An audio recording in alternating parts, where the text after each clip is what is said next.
कलम 155 चा गैरवापर करत मोठा घोटाळा झाल्याचं उघड झालंय।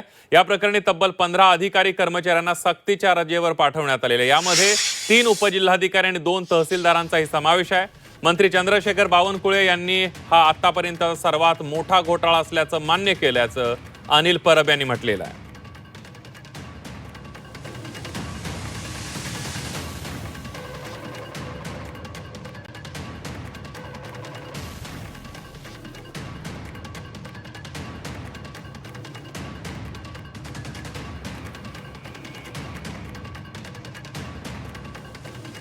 प्रचंड मोठा जे मंत्री महोदयांनीच या सभागृहात सांगितलं की महसूल विभागातला आतापर्यंतचा इतिहासातला महाघोटाळा असं त्याचं टायटल दुसऱ्या दिवशी सगळ्या वृत्तपत्रामध्ये आलं।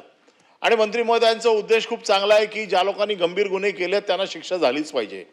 मी समजू शकतो natural justice, due process of law हे सगळं फॉलो झालं पाहिजे, परंतु अति गंभीर जे लोक आहेत, जी 13 प्रकरणं आहेत आणि दुसरे गंभीर तुम्हाला त्यांचा शोकॉज देताना शोकॉज विथ सस्पेन्शन तुम्ही देऊ शकता, असं काही कायदा नाहीये। शोकॉज विथ सस्पेन्शन होतं, सस्पेंड करून तुम्हाला शोकॉज मध्येच तुम्हाला सस्पेंड करता येतं, हे तुमच्या नियमामध्ये आहे।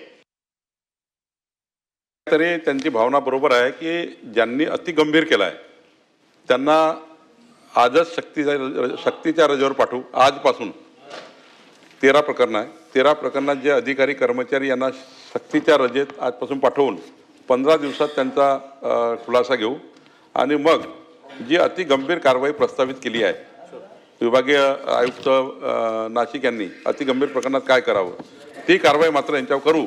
फक्त 15 दिवसाची नोटीस त्यांना देऊ। आजपासून त्यांना सक्तीच्या रजेवर पाठवण्याचा निर्णय होईल।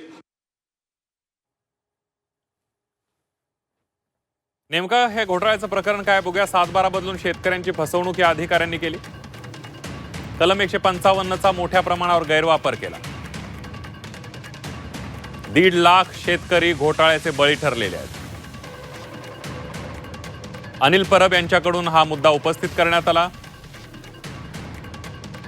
पुण्यात 3807 प्रकरणं उघडकीला आलेत। 247 अधिकारी दोषी आढळलेत। जमीन क्षेत्रात बेकायदेशीर बदल करण्यात आले। 7/12 उतार्यात फेरफार करण्यात आल्याचंही उघड झालं। 38,000 प्रकरणांच्या चौकशीचे आदेश देण्यात आलेले आहेत। 2388 प्रकरणांचा तपास पूर्ण झालेला आहे।